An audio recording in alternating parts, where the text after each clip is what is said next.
नमस्कार, मैं जितेंद्र चतुर्वेदी। आपसे आग्रह रहेगा कि अगर मतांतर से नहीं जुड़े हैं तो जुड़िए, वीडियो को लाइक कीजिए और साझा करना मत भूलिए।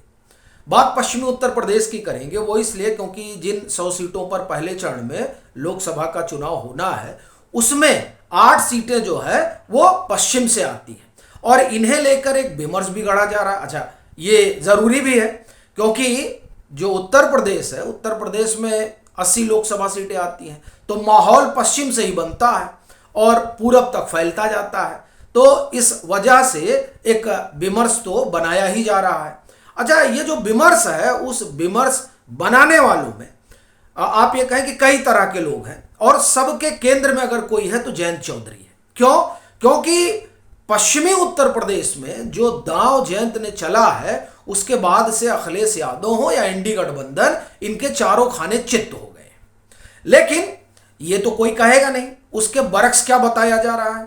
अच्छा, आप देखिए बताने वाले कौन लोग हैं। बताने वाले वो लोग हैं जो जिनके, मैं कहूं कि जिनके अखबार की लॉन्चिंग अखिलेश यादव जब मुख्यमंत्री हुआ करते थे उस दौर में कालिदास मार्ग से होती थी। अब ऐसे लोग जो जिनके ऊपर सपाई ठप्पा लगा है और वो लोग बड़े लोग हैं, वो बता रहे हैं कि 24 में पश्चिमी उत्तर प्रदेश में क्या होने जा रहा है। और ये वही लोग हैं जो 17 में भी बता रहे थे, 19 में भी बताया इन्होंने, 22 में तो क्लीन स्वीप करा रहे थे समाजवादी पार्टी का। खैर, अब वो 24 में जो है एक बार फिर से उन्होंने पूरा, आप ये कहें कि हरावल दस्ता छोड़ दिया है और उस हरावल दस्ते के जरिए ये कहा जा रहा है कि मुजफ्फरनगर में तो संजीव बालियान हार रहे हैं। क्या वाकई में ऐसा है? एक दूसरा क्या बताया जा रहा है कि साहब पश्चिम में भाजपा की स्थिति बड़ी कमजोर हो चली है। सवाल उठता है कि क्या इसमें कोई सच्चाई है? देखिए, चुनाव लड़ा जा रहा है तो हार जीत तो होती रहती है, लेकिन जिस तरह की बयार बांधी जा रही है क्या वैसी ही बयार है? इन चीजों का हम लोग जानेंगे, समझेंगे, लेकिन उससे पहले ये जो विमर्श गढ़ा जा रहा है उसको देखना बड़ा जरूरी है। देखिए, 2-3 तरीके के विमर्श बनाए जा रहे हैं। एक तो ये कि जयंत चौधरी के साथ धोखा हो गया, उनको वो जो एनडीए में गए ना तो उनको सम्मान नहीं मिल रहा है। अब इसके जरिए आप देखिए कि जो जाट अस्मिता है उसको उकेरा जा रहा है। फिर क्या कहा जा रहा है कि देखिए चूंकि सम्मान नहीं हो रहा है इसलिए वो नाराज हो गए। फिर क्या कहा गया? कहा गया कि देखिए साहब क्या है ना कि मुजफ्फरनगर, देखिए संजीव बालियान ने तो चौधरी अजीत सिंह को हरा दिया था, तो ऐसे कैसे हो सकता है, भाजपा चूक गई। ये तमाम चीजें बताई जा रही हैं।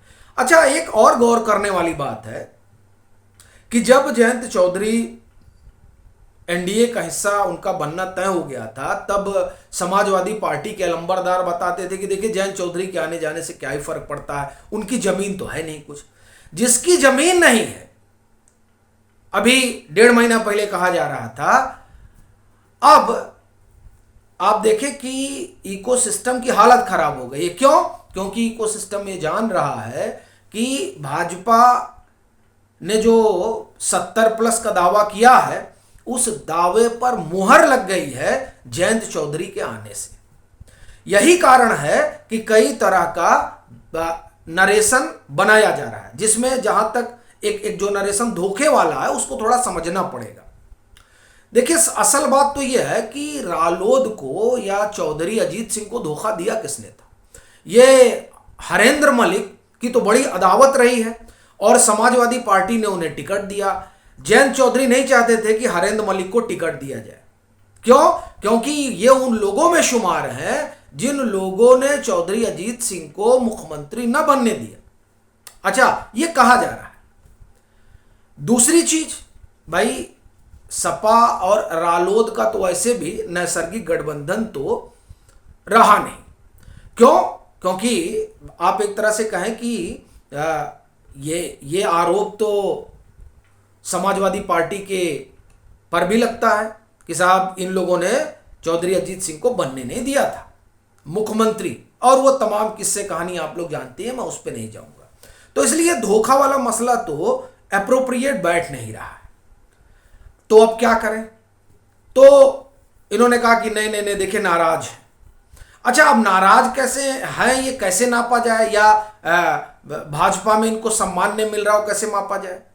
भाई, जिन चौधरी साहब को पूरा इंडी गठबंधन और यूपीए की सरकार भारत रत्न सम्मान नहीं दिला पाई, उन्हें नरेंद्र मोदी की सरकार ने भारत रत्न सम्मान दिया। तो जाहिर सी बात है ये कितना बड़ा सम्मान है, ये जयंत चौधरी बार बार बताते हैं। तो ये जो चीजें हैं, उसने ये जो विमर्श गढ़े जा रहे हैं उन लोगों के होश पाख्ता कर रखे हैं कि अब किया जाए। मतलब मुजफ्फरनगर में तो कहा जा रहा है, उसमें राजपूत एंगल भी जोड़ा गया कि साहब राजपूत भी नाराज हैं। सवाल यह है कि 2022 में ब्राह्मण भी नाराज थे। ऐसी स्थिति थी 2022, आपको याद होगा कि किस तरह की परिस्थितियां बनी थी और पूरा घमासान मचा हुआ था। लेकिन फिर क्या हुआ, 2022 के नतीजे क्या निकल कर आए? मालूम चला कि सबसे ज्यादा अगर मत प्रतिशत किसी का रहा 2022 के विधानसभा चुनाव में तो ब्राह्मणों का रहा।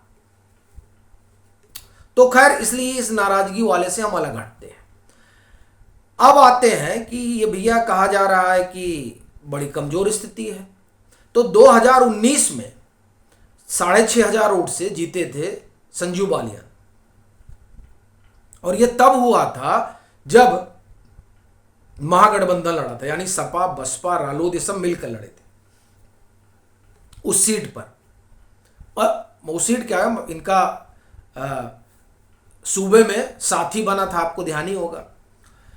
तब 6,000 वोट से जीते थे। तो अभी तो साथी भी नहीं है, तो साथी भी नहीं है और रालोद भाजपा के साथ है। तो ऐसी स्थिति में वो जो सीट है मुजफ्फरनगर वाली, वो तो नहीं लगता कि फंसी हुई है।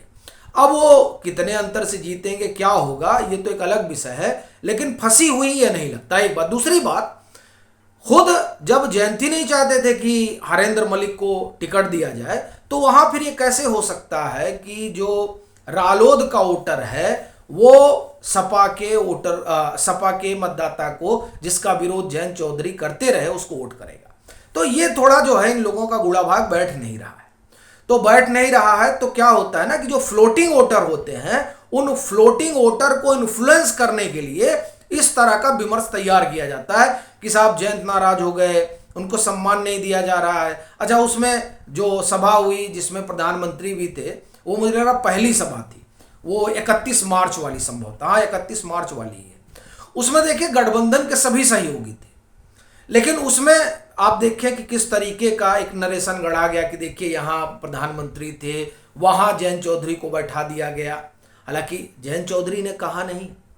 और जब उन्होंने, ये मुझे लगता है सहारनपुर वाली सभा थी जिसमें अमित शाह थे और उसमें जयंत चौधरी भी थे, उसमें जयंत चौधरी ने इस बात की हुंकार भरी कि हम जो है पलटे नहीं हैं, हमने पटखनी दी है। और बात उन्होंने बहुत ठीक कही है। दरअसल उन्होंने पटखनी दी है, इस वजह से इस तरह की हलचल है। और पटखनी ऐसी कि ये जो 8 सीटें हैं पहले ही चरण में, यहां हालत खराब हो गई है महागठबंधन की जो बना है इंडी गठबंधन। और ये स्थिति सिर्फ यहीं तक नहीं रहने वाली है, ये पश्चिम की जो 16 सीटें हैं उन सब पर असर पड़ने जा रहा है। और ये जो असर है वो इन लोगों के माथे पर पसीना छोड़ा दिया है, ये आप जान लीजिए। क्योंकि जयंत चौधरी को लेकर और जाट वोटर को लेकर जितना भी नरेशन गढ़ा जा रहा है, वो सब नरेशन दरअसल औंधे मुंह गिर पड़ा है। और देखिए नरेशन गढ़ने वाले कौन लोग, हमने बता दिया, जिनके अखबार की लॉन्चिंग जो है अखिलेश यादव जब मुख्यमंत्री थे तो कालिदास मार्ग से होती थी, वो नरेशन गढ़ रहे हैं और सबसे बड़े नरेटर वो बने हुए हैं। और आज वही निष्पक्ष, बाकी सबको तो उन्होंने सापेक्ष घोषित कर दिया है, वो अकेले निष्पक्ष हैं और अकेले उनकी निष्पक्षता के आधार पर वो बता रहे हैं। और बड़ी चीज ये है कि वो तब बता रहे हैं जब 17, 19 और 22 3 चुनाव लगातार फेल हुए उत्तर प्रदेश में, लेकिन अभी भी वो बता रहे हैं कि नहीं, जमीन तो हम ही समझ रहे हैं। तो ऐसे लोग जो जमीन समझ रहे हैं वो बता रहे हैं कि साहब पश्चिमी उत्तर प्रदेश में बड़ी गड़बड़ी है, और ये 22 में भी गड़बड़ी थी और 19 में भी गड़बड़ी थी, और जिस तरह से सफाया हुआ वो आपने देखा ही। तो इस बार भी कुछ परिस्थितियां वही हैं, क्योंकि रालोद के आने के बाद में जो जाट वोटर वो कहीं बंटने का नहीं है, और जो जातीय समूह है उन जातीय समूह में किसी तरह की आप ये कहें कि मतलब बिखराव नहीं है। और ख़ास तौर से जो सबसे बड़ी चीज़ है जिसको ये पूरा गठबंधन जो है, जो इंडी गठबंधन है, वो इग्नोर करता है, वो है नरेंद्र मोदी फैक्टर। क्योंकि चुनाव तो नरेंद्र मोदी के चेहरे पर हो रहा है। किसी भी इलाके में लड़ अगर कोई रहा है तो वो नरेंद्र मोदी लड़ रहे हैं। तमाम बैनर पोस्टर जो लगे हुए हैं, आप निकल के ज़रा देखिए, उस अगर कहीं कोई है तो सिर्फ नरेंद्र मोदी। तो ऐसी परिस्थिति में इस तरह का जो नरेशन वगैरह है ना, वो किसी काम आने वाला नहीं है। हाँ, ये ज़रूर है कि उससे थोड़ा जो है दर्शक दीर्घा में संख्याएं बढ़ जाती हैं। बाकी आपकी अपनी क्या राय है ज़रूर साझा करें। मतांतर से नहीं जुड़े हैं तो जुड़ें, वीडियो को लाइक करें और खूब शेयर करें।